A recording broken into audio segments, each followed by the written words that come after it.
What if I told you that kangaroos used to be 3 times larger than the largest kangaroos alive today?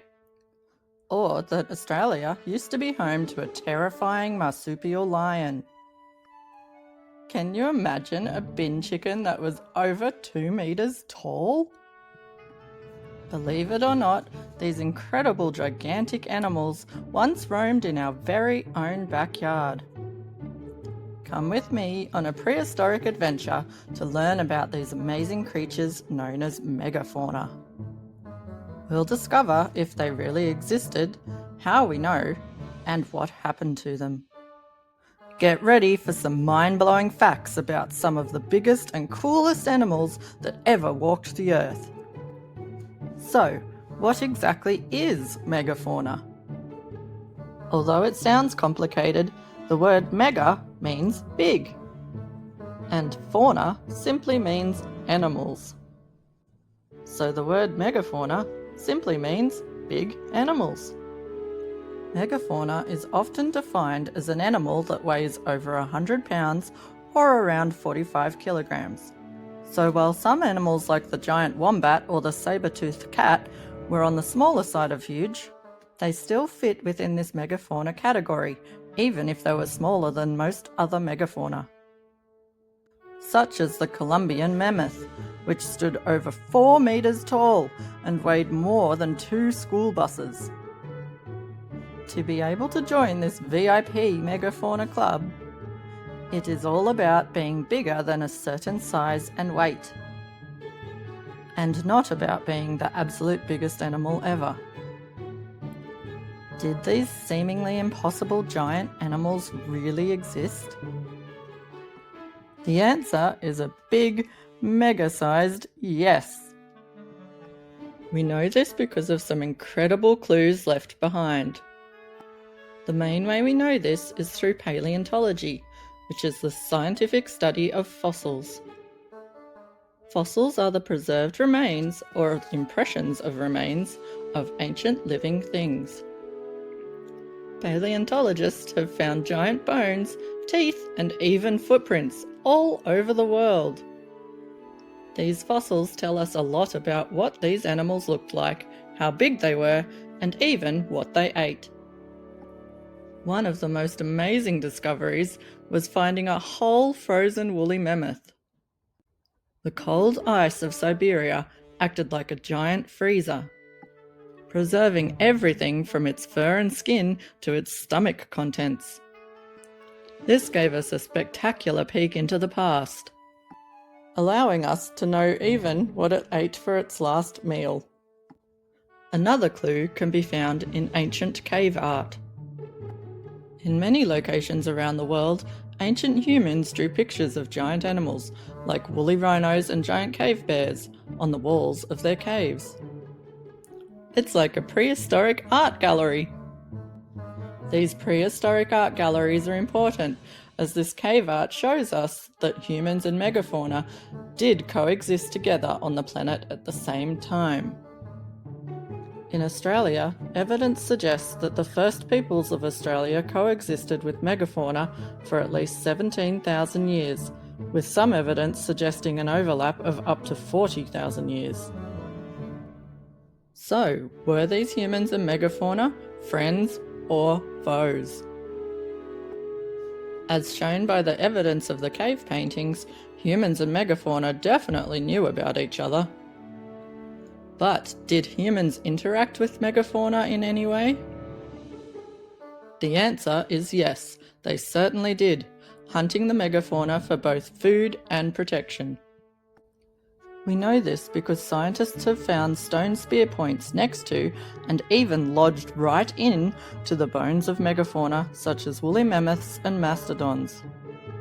Mastodons were distant cousins of the woolly mammoth. Both were huge, shaggy, elephant-like animals with long, curved tusks. Both woolly mammoths and mastodons were hunted by humans for food. Humans also used their shaggy fur and hides to make warm, durable clothing, shoes, and protective gear. Bones and tusks were used for making art, tools, weapons, and even dwellings. This tells us that early humans were skilled hunters who were able to take down these gigantic animals. Did megafauna live all around the world? You might think that megafauna only lived in a limited number of locations around the planet, but they could actually be found all over the world. Places like South America, Asia, and right here in Australia all had their own unique megafauna. Australia's megafauna was particularly fascinating. There is evidence of a giant kangaroo called the Procoptodon, which was about 3 times the size of a modern red kangaroo. Australia was also home to a wombat-like giant called the Diprotodon, which was the size of a female hippopotamus and the largest known marsupial to have ever lived. The Procoptodon and the Diprotodon were likely to have been hunted by the Thylacoleo carnifex, a large carnivorous marsupial lion. This apex predator was the size of a modern jaguar, built like a bear, and had the strength of a large male lion. The Thylacoleo carnifex is also believed to have had the strongest bite force of any mammal ever, living or extinct. It wasn't just the Australian mammals that were huge. Australia also had a giant flightless bird called the Genyornis. The Genyornis weighed as much as a horse and stood over 2 meters tall. And how about a giant snake? Australia was home to the Wonambi, a huge snake that could reach up to 5 or even 6 meters in length.